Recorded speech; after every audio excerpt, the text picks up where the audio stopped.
You say you can't let go of a person, a dream, a version of yourself. You say it hurts too much to release it. But maybe the real reason isn't pain. It's fear. Not the fear of losing something, but the fear of what will be left when there's nothing left to hold on to. Most of us aren't afraid of letting go. We're afraid of what letting go will reveal. We're afraid of the emptiness that comes when the distractions dissolve. Afraid of what we'll find in the silence after the noise fades. You think you're holding on to a person, or a dream, or a path you were supposed to walk. But what you're really holding on to is identity. You're clinging to the version of yourself that was built around that relationship, that job, that story, that wound. And to release it feels like death. Because in some ways, it is. The death of a self that was never fully yours. A survival self. A self made from patterns, approval, and fear.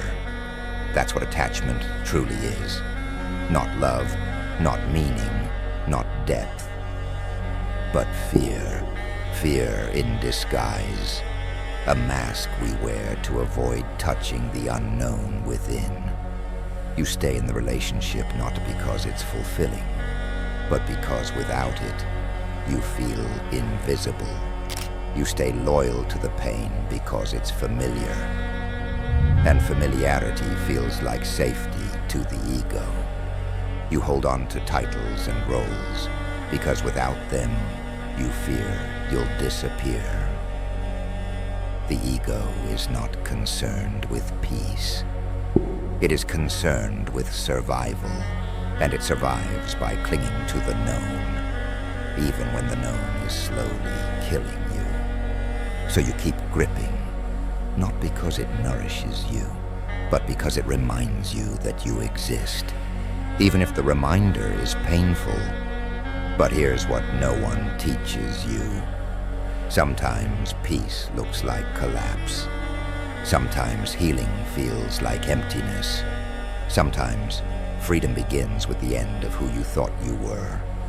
Every time you refuse to let go, you reinforce the idea that your identity is tied to what you possess, what you're attached to, but you're not what you cling to. You're what's watching the clinging, and in that awareness, you start to loosen the grip. Not out of force, but out of recognition. Attachment is not a flaw. It's a signal. It points directly to where you still believe that your worth comes from something outside of you. So when the fear rises, when your hands tighten, don't run. Stay. Witness the grip. And ask yourself gently, what am I really afraid of losing? The ancient philosophers spoke of this fear long before modern psychology gave it a name. They called it the fear of dissolution, the terrifying moment when everything you thought you were begins to fall apart. Because transformation, real transformation, isn't just about becoming something new. It's about letting parts of you die. The parts that were never real to begin with. The roles you inherited. The masks you wore to survive. The identities you performed so others would accept you. When you let go of an attachment, you're not just losing something outside of you. You're surrendering a version of yourself that was built around it. And to the ego, that feels like annihilation. The ego doesn't fear loss. It fears emptiness. It fears the great void behind the attachment. The place where no one applauds you. No one defines you. No one tells you who to be. Because if you're not the partner, if you're not the achiever, if you're not the one who's always strong, then who are you? That's the real terror. This is the hidden fear behind attachment, the fear of becoming formless. And yet, that's where the soul begins. Because in every spiritual tradition, there is a sacred teaching. You are not what you hold. You are not what you chase. You are not what you lose. You are what remains. The still luminous awareness that can never be taken from you. The self beneath all selves. The being beneath the doing. But the ego cannot comprehend this. It needs boundaries to feel real. It needs stories to feel safe. And so it clings to people, to titles, to ideas, to old wounds. But the soul doesn't cling. The soul doesn't panic. The soul remembers. And it remembers this, that sometimes the collapse is the doorway. Sometimes the emptiness is the invitation. And sometimes the thing you're most afraid to release is the very thing standing between you and your freedom. Letting go doesn't mean you stop caring. It means you stop constructing your sense of self around what you cannot control. And that is where real power begins. Letting go feels like dying, and in a way, it is, but not the kind of death you should fear. It is the death of a false identity, a self built on survival, a self built around what you thought you needed to be. Because when we attach to something, whether it's a person, a goal, or an image of who we think we are, we're not just holding on to a thing. We're building a structure around it, a psychological home. And when that thing disappears, it feels like the entire house is crumbling. You feel exposed, empty, unprotected.